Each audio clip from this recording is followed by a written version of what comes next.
The success of your small group is really measured by what happens outside of your small group. You can't measure it just in the conversations that happen in small group, it's what happens outside of group too. It's about a student's future, and it's about moving them toward what's next. And it's part of your job as a small group leader to keep students moving, because the reality is that students get stuck.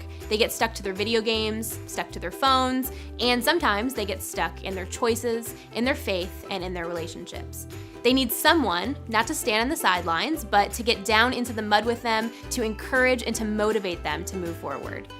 So think back to a time in your life when you felt like you were stuck, just not moving forward.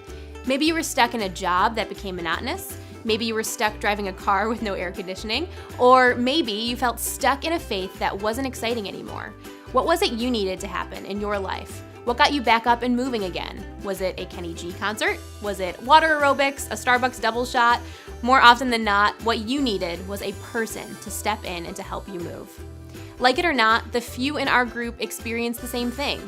Every student will get stuck in different phases of their life. Unfortunately, it's all too easy for them to get stuck in a rut. So how do you know if a student is stuck or not moving in a positive direction? What are some of the signs? We've asked leaders from around the country this exact question, and here are a few ideas that we've heard.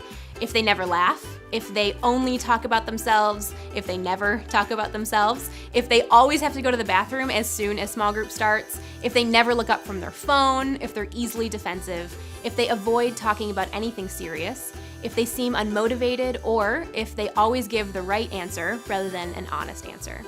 You have an opportunity to keep moving them in the right direction, to help them get unstuck or free from whatever is holding them back. Think of yourself more as a coach than a teacher. Your job isn't to teach them, it's to move them. So break out that clipboard, move them toward authentic faith and a growing relationship with Jesus.